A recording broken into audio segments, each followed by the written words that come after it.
limits on stablecoin trading, KYC on all NFT marketplaces, banning DeFi protocols, and crashing BTC's price on purpose to get rid of proof of work. These are just a few of the insane proposals that have been floated as part of a massive crypto bill in the European Union that will soon become law. That's why it's high time for me to give you a bit of background about the European Union and its crypto bill, tell you exactly what it says, and what effects it could have on the crypto market when it's passed.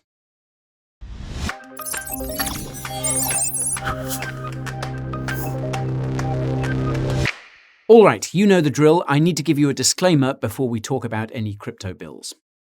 Being a financial advisor is not one of my skills. Education and entertainment are how I get my thrills. Please contact a financial advisor if your portfolio is looking ill. If this is your first time stopping by my crypto shop, my name is Guy and crypto content is what I drop. Coins, tokens, news and reviews packed with facts and stats that will make your eyes pop. If you want to see what else I've got, that subscribe button and notification bell should be your next stop.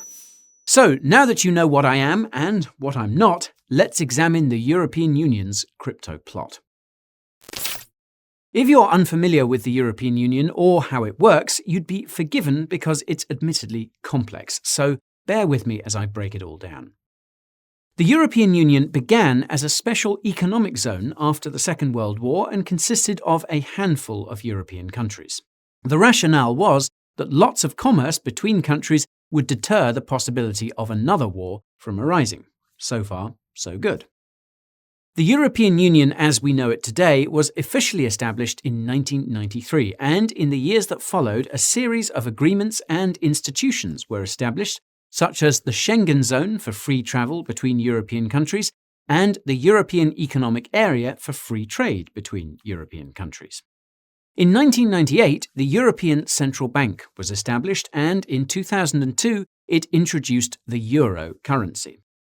The European countries which use the euro as their national currency make up the Eurozone, which is yet another component of the European Union's complex architecture. Today, the European Union consists of 27 countries, and the Eurozone consists of 19 countries.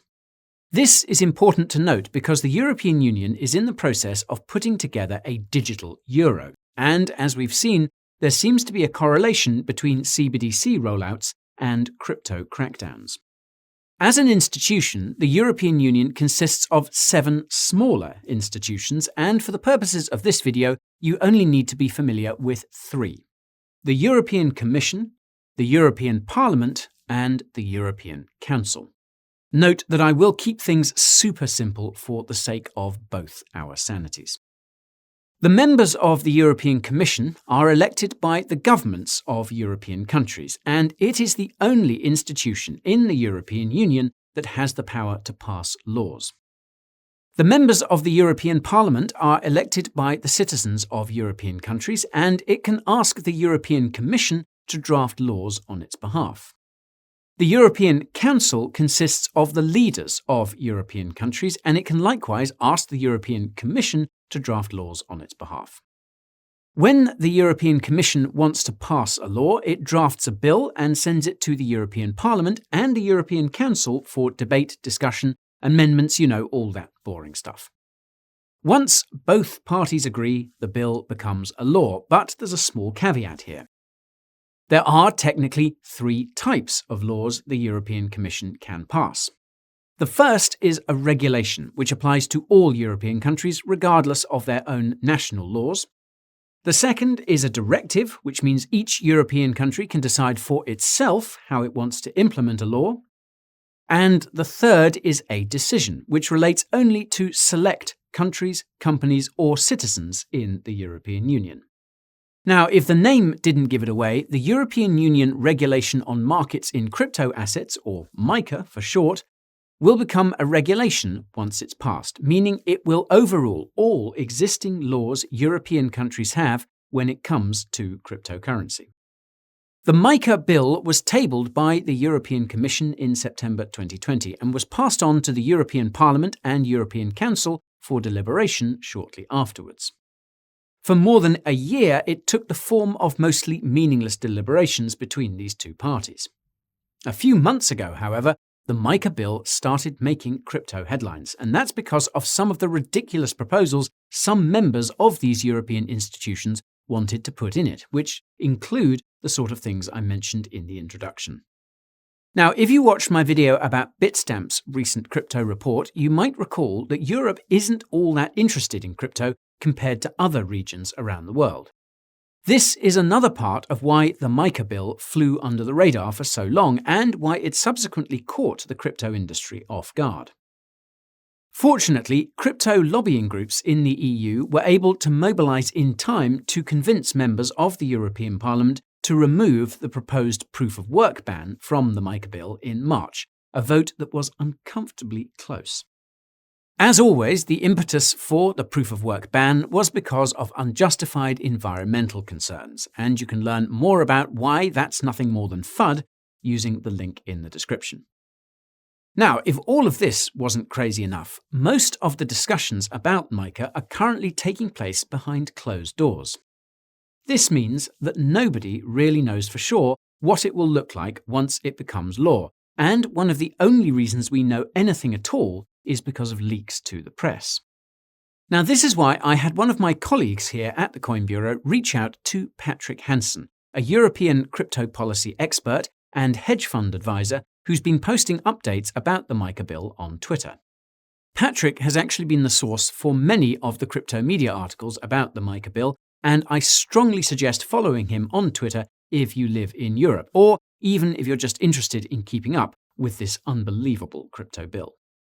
As a result of his previous experience, Patrick is on first-name terms with a few European politicians, and he's been actively discussing crypto regulations with them ever since MiCA was tabled in September 2020, including the very politician behind the bill. For what it's worth, Patrick said that this particular politician is not anti-crypto. They just want to create regulatory clarity for the European crypto industry, the same as in the United States and elsewhere. Unfortunately, not all EU politicians want to use regulations for pro-crypto purposes. Another important thing that Patrick pointed out is that there are other controversial crypto proposals snaking their way through the pipes of European bureaucracy, which aren't related to MiCA, namely an extreme version of the travel rule, which would see every crypto transaction reported to EU authorities. Now, whereas the MiCA bill has its origins in a politician's quest for regulatory clarity, the travel rule has its origins in the infamous Financial Action Task Force, or FATF, whose so-called crypto recommendations are being slowly rolled out as laws around the world. More about that in the description. Now, as far as Patrick can tell, there are 3 reasons why the European Union is starting to clamp down on cryptocurrency. The first reason is a report by the European Banking Authority from 2019, which found that cryptocurrency does not fall under EU law, and this means new laws are required. The second reason is the EU's 5th Anti-Money Laundering Directive, AMLD5, which, as the name suggests, and as you'll hopefully recall, requires each European country to come up with their own money laundering regulations. Apparently, many European countries have not implemented AMLD5. The third reason is none other than Facebook's digital currency project, which was initially dubbed Libra and then rebranded to Diem. This was its name when the project died earlier this year. Now, I'll quickly point out that Diem was recently resurrected as a crypto project called Aptos with $200 million in VC funding. I digress. Libra first reared its head in 2019, and it's safe to say that every central banker around the world pooped their pants at the possibility of a big tech company displacing their own centrally controlled currencies. Since that time, the rapid adoption of cryptocurrency around the world, due to things like inflation and the seizing of citizen and central bank assets, seems to be a fourth reason why the European Union is starting to get really concerned about cryptocurrencies, especially dollar-backed stablecoins. According to Patrick's estimates, the current MiCA bill could be approved as soon as this summer, given that it's entered the final stage of deliberation between the 3 European institutions I mentioned earlier. at which point there would be a 6 to 24-month window for the regulations to actually roll out. This begs the question of what we could see once the MiCA bill comes into force, and you can find the long answer in the text of the bill itself, which comes in at a hefty 168 pages.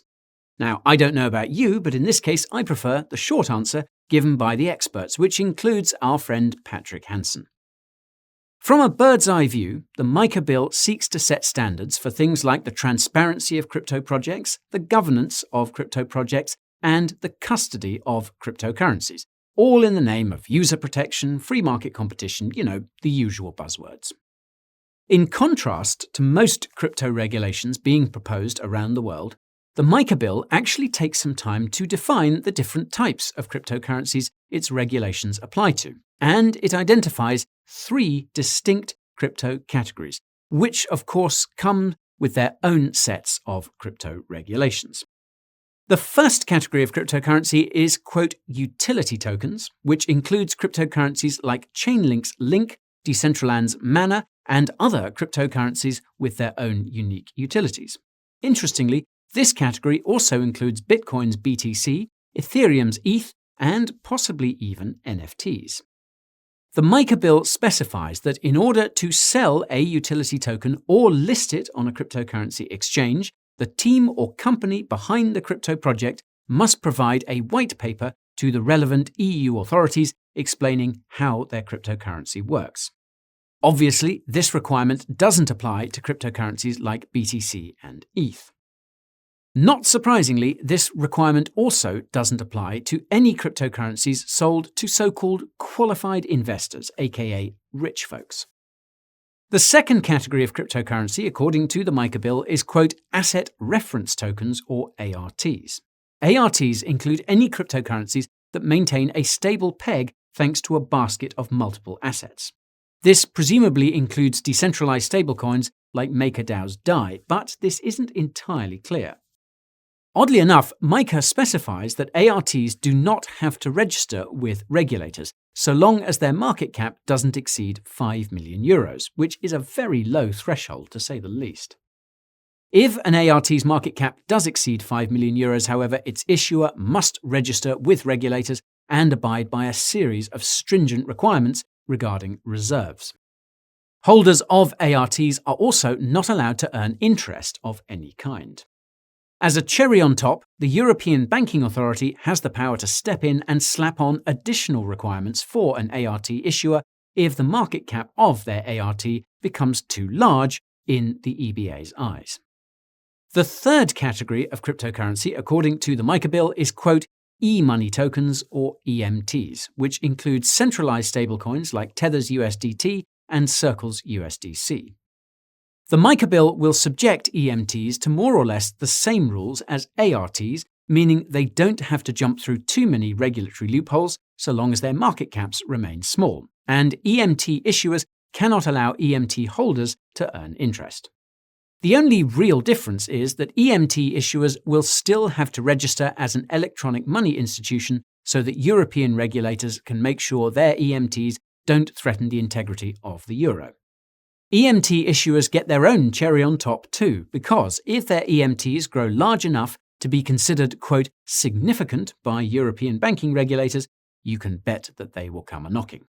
As Patrick pointed out in an article for Stanford Law School, the MiCA bill's crypto rules do not seem to apply to security tokens, which include stuff like tokenized stocks.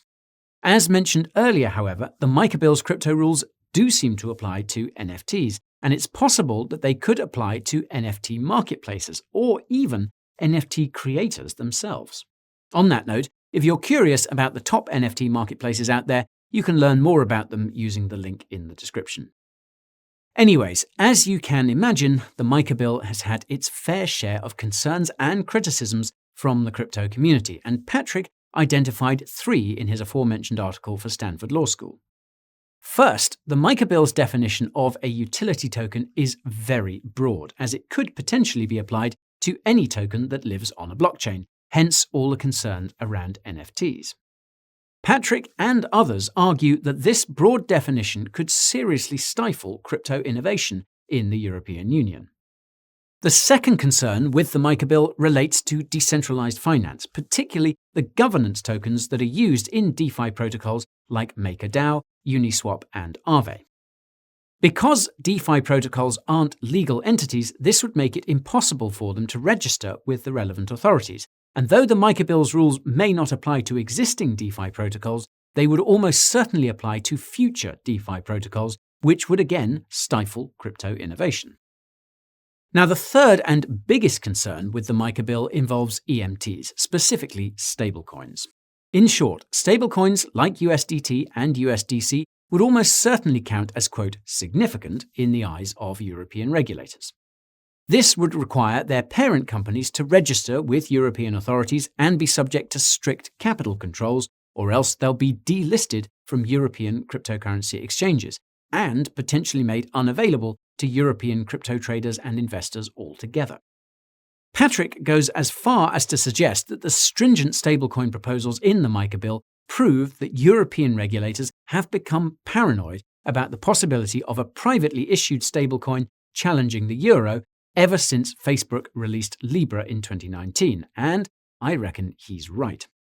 At the end of his article, Patrick points out that the European Commission's own impact assessment of the proposal suggests that crypto startups would probably have to spend tens of millions of euros on regulatory approval, which would basically be the nail in the coffin for the European crypto industry.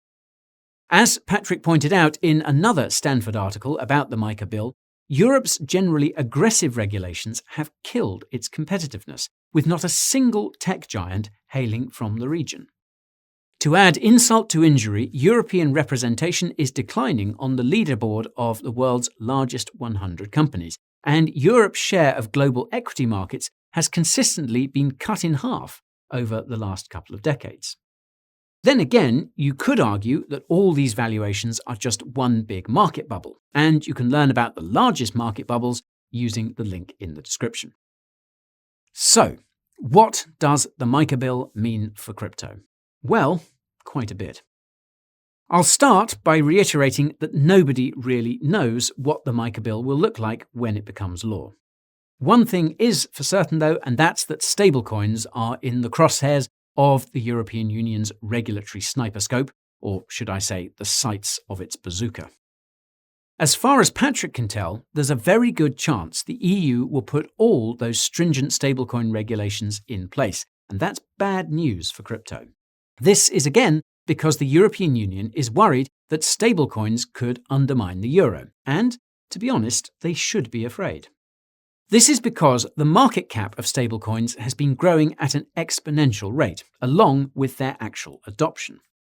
Argentina, Venezuela, and Ukraine are a few countries that have turned to stablecoins, and Myanmar's government in exile even declared USDT as the country's national currency earlier this year. Besides providing a hedge against high local inflation, stablecoins allow for instant settlement and little to no government control, which is a nice thing to have when you're living in a totalitarian country. More importantly, stablecoins make it possible for the free market to set interest rates on lending and borrowing rather than the central bank, and the MiCA bill's emphasis on preventing stablecoin holders from earning interest is proof that this is something the European Union is especially concerned about. Now, for context, interest rates in the Eurozone hit zero in 2012 and have been negative since 2014. This is arguably the primary reason why things like property values in most European countries have gone through the roof since then. Negative interest rates also make stablecoins a very attractive alternative to Europeans holding on to large amounts of fiat or simply trying to save. And the longer rates stay negative in the Eurozone, the more attractive stablecoins will become. Now, this wouldn't necessarily be a problem if the stablecoins in question were pegged to the euro, but all the largest stablecoins are pegged to the US dollar, and some of their issuers are regulated, and therefore controlled, by the US government. Now, I never understood why that was until Patrick posted a thread about it on Twitter. It all has to do with the assets backing stablecoins in circulation. If you watch my video about the assets backing the largest stablecoins, you'll know that USDC and BUSD are backed primarily by US government debt.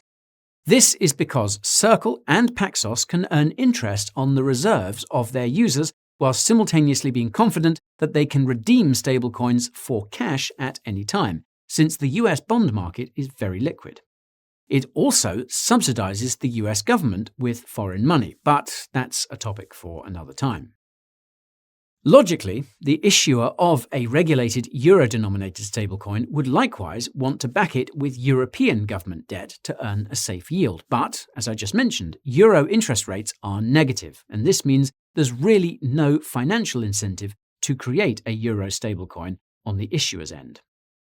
As it so happens, the European Central Bank is set to raise interest rates above zero for the first time in a decade later this year, and assuming it's successful, this could set the stage for the launch of a euro stablecoin.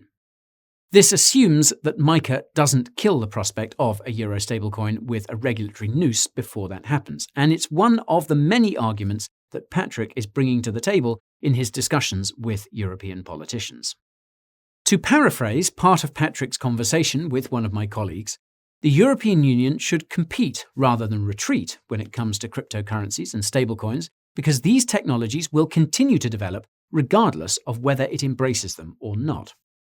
I would add an argument from Chainalysis co-founder Jonathan Levin, and that's that regulating crypto technologies into oblivion constitutes a national security threat, because then you really have no idea what's being developed or how quickly it's being adopted by your citizenry.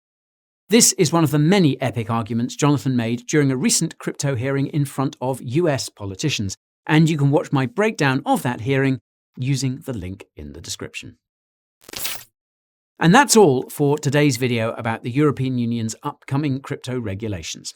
If you found it interesting, smash that like button. Remember to subscribe to the channel too and ping that notification bell for good measure. While you wait for the next video to hit the tube, you can check out my second channel called Coin Bureau Clips. You can also tune in to the Coin Bureau podcast when you're out and about to keep that crypto knowledge flowing. If you're addicted to social media, you can follow me on Twitter, TikTok, and Instagram. I also post detailed daily crypto updates on Telegram, which might come in handy. I even have a weekly newsletter where I reveal my personal crypto portfolio as well as which topics I'll be tackling next. Also note that there's only about a week and a bit before the end of our 1 Bitcoin giveaway. You can find details about that using the link in the description, along with all the other resources I just mentioned.